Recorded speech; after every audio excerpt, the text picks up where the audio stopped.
vertical Hutong combines the social principles of traditional Hutong lifestyle with state-of-the-art in renewable energy and sustainable technologies. It proves that it is possible to integrate history and contemporary life into one ambitious building structure, materializing a sustainable utopia.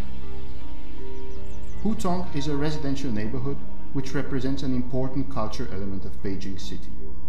Since 1990s, the number of Beijing Hutongs has dropped dramatically as they are displaced by large-scale high-rises.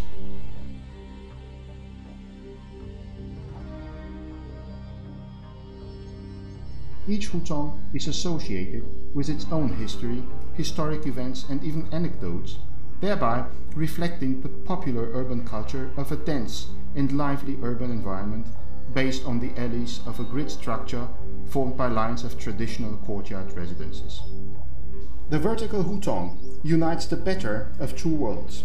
The rational efficiency of the modern high-rise meets the social intensity of the life in the historical Hutong, within a new hybrid structure which reinvents both typologies. A Hutong in an upright position. The courtyard communities all gain a view over the city and emerge as a vertical mosaic of neighborhoods embraced by a grid of horizontal and vertical alleys.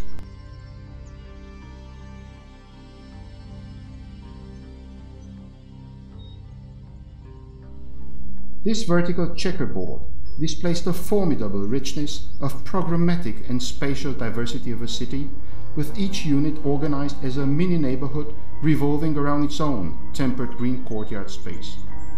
A new high-rise typology which replaces uniformity with diversity, centrality with dispersion, and distance with proximity.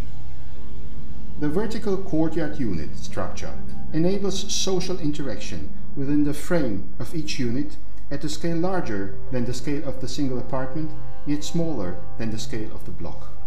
This creates a series of micro-environments which encourage social exchange locally and promote environmental sustainability for the entire structure by means of a complex series of interconnected energy systems. The Hutong Eternal Water System recycles rainwater which is collected on the roof, from where it flows through a network of pipes to all Hutong units. The rainwater is stored in local reservoirs and is used to irrigate the plants. Rainwater is also used to flush toilets and for laundry, reducing consumption of precious fresh water and minimizing the use of polluting detergents. The Hutong eco-ventilation system guarantees a high-quality indoor climate while energy costs are minimized by cleansing the air in a green ecosystem so the inhabitants can breathe fresh, clean air. Outside air enters the green courtyard areas through the double-layer facade. The plants clean the air, removing pollution from car exhausts and absorbing other harmful particles. At the same time, the sun heats the refreshed air, which significantly reduces the energy needs for mechanical heating. The exhaust system ensures a correct and constant airflow. The Hutong energy production cycle covers a major part of the Hutong's own electricity and heat consumption. Household compost is used to fertilize the planting. The household refuse and organic waste from plants is collected and burned in local power stations combined with Stirling engines that use the heat to produce enough electricity to cover 50% of the needs. At the same time, there is more than enough heat produced from the combustion to cover the entire domestic hot water and heating supply.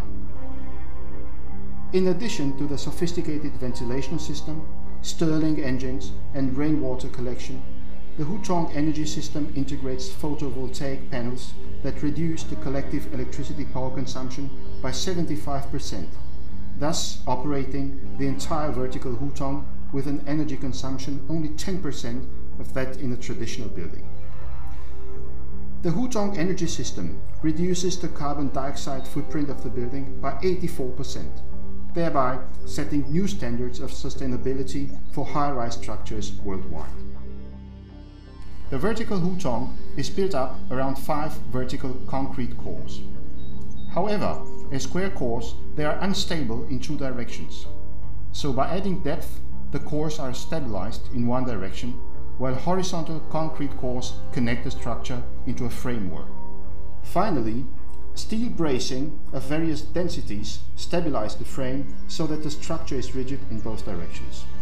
The structural grid provides a frame for the horizontal and vertical infrastructure and surfaces for solar energy production, while the spaces in between accommodate a variety of courtyard units.